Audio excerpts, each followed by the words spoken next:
Hey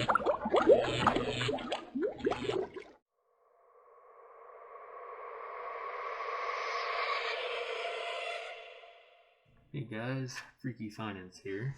Last week we looked at Albertsons as a COVID value play, which went up about 6% after the entry of my video. And this week we're going to look at Storage Vault Canada. Ticker is SVI on the TSX Venture. And unlike Albertsons, I don't have a position in this company. As you can tell by the name of the company, it's primarily a play on storage, specifically self-storage. Think like Storage Wars. It owns 154 stores. It manages 48 additional ones for a total of 202 stores. And the residential customers are roughly 70% of its revenue customer base, and 30% is commercial. So a bit heavier on the commercial side than the industry average. I think it's about 20% for most of these storage companies. You can see here on the map, it's fairly spread out. I mean, there's concentration in Ontario. Specifically, if you drill down into where in Ontario, you have Toronto in the GTA area. And it also has quite a bit in Alberta, as well as Quebec. And I want to point out at the bottom there, you can see our brands. The one that stands out is Access Storage. I'm going to get into a little bit more details with it, but this company has a direct relationship with Access Storage. It makes the company a little bit different than other companies I've looked at. Alright, so the industry overview is Storage Vault is pretty much dominating Canada. They're the largest one by quite a fair margin. You can see it larger than second and third together in aggregate. Recently they purchased the fourth biggest in Canada. So and also I just want to point out how much larger the US players are. It's pretty standard practice if you're comparing Canada to the US based on population, but you can see it's 202 stores wouldn't even place in the top 5. The industry is really fragmented, and currently, based on what I went through, I'm going to show later on in this video, is it's kind of like a land grab almost. That's their, I think it's management strategy to get as much as big as possible, as quick as possible. So I'm going to bring up the most interesting slide here on their presentation. And this, well, first I got to talk about the capital structure. So major shareholders, you're going to see there's quite a lot of shares held by Access Self-Storage. And they also have some indirectly owned by Access Storage through another numbered company. Their market cap is actually quite high at this time. It did go down. I'm going to show the price chart, but it did go down with COVID, and then it bounced back almost to where it was. The main thing I want to point out is right here. Committee and Access Storage are governed by a formula for evaluating acquisition opportunities. Acquisitions that have an average occupancy greater than 65% or are within 5 clicks of an existing storage vault are opportunities pursued. Ones less than that are pursued by Access Storage. So basically SVI gets the acquisition when occupancy is at least 2/3 full.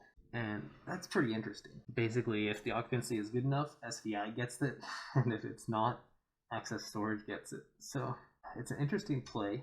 I want to point out that the management, you can see it's incorporated in 2007, but nothing really accelerated until 2015 under the new management.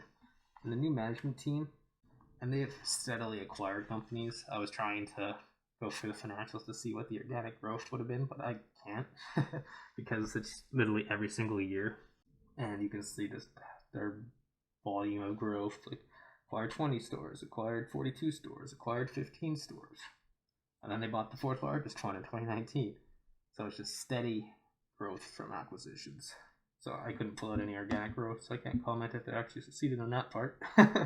And shareholders have been rewarded to date. So if I pull up the price chart here, you can see, go farther back, say new management was in 2015, you can see this steady appreciation of share value, very sharp growth from dollar range all the way up, $2, all the way up to almost $4 pre-COVID. And then you have COVID and panic, and you can see that it actually that long, it kind of rejected this price. A lot of volume on those days. I think it actually printed underneath $2 that day on the 19th. And then you had the US federal government just pretty much give everybody money. So in the CARES Act, you can see it rally.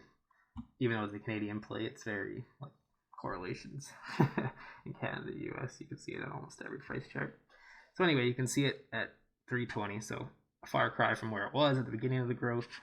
And so the share price has been rewarding management, and the shareholders. Alright, so here I want to bring up the debt snapshot and contrast it with its assets. So I thought going into storage maybe it was going to be like, I did a video on H&R REIT a couple of weeks ago, and I thought it would be like a dividend, kind of like a REIT play. But this is strictly a property play. You can see the mortgages total about $1 billion, and the interest rate on it is fairly low. Mortgages are by definition secured by the underlying real estate. The line of credit has general security agreements covering all assets of the corporation. And there are quite a few covenants on the line of credit. So I want to highlight that. The specific one that could be an issue whenever you have a debt to total asset on a property play. You're not in control of the asset value, right? It's your property value, which can fluctuate quite a bit. So that's when I just highlighted. Currently they're good. I think they're at about 50% based on the current property value. But if it spikes down, right, that covenant becomes under pressure. Maturity schedule wasn't great. A part of that is because they've been growing so aggressively. Like, they just issued $75 million in debt at 5.75% unsecured. So unsecured obviously means the interest rate's going up. 5.75 is a little bit higher than what their weighted average is, probably around 4. So yeah, like I said, the maturity schedule isn't too great. They're not gonna have the free cash flow to stomach that mortgage amount of 80 to 100 million. I think their free cash flow is about 40 to 50. Not quite enough annual free cash flow to cover every mortgage amount as it comes due. But they do currently demonstrated access to capital markets at an okay rate. The asset potential and collateral dominated pretty much by 2 categories: land and yards, buildings, and improvements. Land is held at cost, obviously, so $412 million. And then they still have on the books yards and buildings at $750 million. Therefore, there's enough assets to cover the debts. That was $1 billion. That being said, land and building assets likely appreciate in value based on location. Specifically the Toronto assets. Note, many analysts seem to view the actual fair market property value locations to be worth about $2 billion. So they have on the books $1.2 billion, at cost $1.45 billion, and then what it's currently worth about $2 billion. So you can see it's a property value play. Their actual income statements, you can see the impact of the growth year over year, fueled by continued acquisitions. Revenue going from $96 million to $134 million. Now you have to remember the market cap is over $1 billion, so 10x revenue. Margins fairly steady. Obviously, acquisition and integration costs go up. They're acquiring and integrating more. GA expenses almost went up 100% year over year, and it outpaced the GMD growth, which is never a good sign. That could be temporary, but if it was, it probably would put into acquisitions or restructuring or something. You can see instead of paying tax, they always get a tax recovery every year so far because they're not making any money. That's not to say that they're not making EBITDA or free cash flow, because their interest and depreciation expenses are so high relative to their revenue. Right? They only have 130 million, yeah, 134 million. I mean, depreciation is 80 million, and interest is 42 million, so that revenue wouldn't even cover those 2 categories. But luckily, depreciation is not free cash flow. You can see the share price supporting the growth from 800 million to 1.2 billion. I mentioned the share price is slowly approaching pre-COVID level. Cash flow operations has gone up 50% year over year, so quite a bit of growth in cash flow. You have to remember though, $40 million in free cash flow. Market cap's 1.2 billion. Obviously, the property assets continue to increase because they keep acquiring companies. I would have expected more goodwill because all their growth, in my opinion, is pretty much fueled by acquisitions. Not as much goodwill as I was expecting. They only have 114 million on the books. And given all those store acquisitions that I went through on that timeline, I figured that was going to be higher, so a good thing. They do have pretty strong margins. They did go down year over year, but it's still over 50%. And debt is under 50% of total capitalization. It's not a dividend play. It's been reinvesting the free cash flow in acquisitions. And EBITDA has been growing from acquisitions, but it's not yet translating to the bottom line. You can see that depreciation pretty much takes out the delta. 71 million in EBITDA, but 79 million in depreciation. So it feels like a land grab strategy in Canada. It's not a value play per se or a dividend play for the share price sake. It's only just almost like a vehicle to speculate on Canadian real estate in specific markets. It'd be interesting to see if the business is impacted by COVID at all. It had an easy time to get that 75 million it was looking for the debt issuance. So access to capital didn't look like it was an issue. Just something to look at for these smaller guys. I note many analysts seem to view the fair market value of this location to be worth $2 billion. And I went through the quarterly as well, but it's a very similar story. I did break out the depreciation there. You can see about 2/3 of it are from land and building depreciation, but 6.7 million are intangible tenant relationships. So let's go through some pros and cons. So the first pro should be resistant to COVID effects. It has storage generally has a fairly steady cash flow, and people tend to need more storage if, say, moving, divorces, or accommodating all the material things during their life-altering events, right? And I think COVID, well, I don't know if it'll increase the divorces or moving, but it could. It's a life event, but I think it's going to be fairly stable, right? Storage is pretty much need. If you need storage, you gotta pay a little bit for it each month. Non-arm's length relationship with access, so that's the second pro. Obviously, if it gets over 65%, SVI gets it. It's an interesting dynamic. It has been growing aggressively. It's the third pro. Purchased the fourth largest operator in Canada in 2019 for $275 million. Fourth, EBITDA has been scaling with acquisitions and demonstrating acquisitions to date have been prudent and add value. So obviously, if they have $1.4 billion in cost, $1.2 billion net book value, and their property value is worth about $2 billion, you can tell that they're adding value. Though I'm not sure how to break out what part is the non-arm's length relationship with access storage, and what part is through actual property appreciation. And the last pro, technically the assets on the books cover the debt. The first con, growth has been primarily financed by debt of its acquisitions. Like I said, there's $1 billion in debt. The equity component's worth about $1 billion, so the total capitalization is about $2 billion. The second con, the current issuance of $75 million is virtually the lowest source of debt.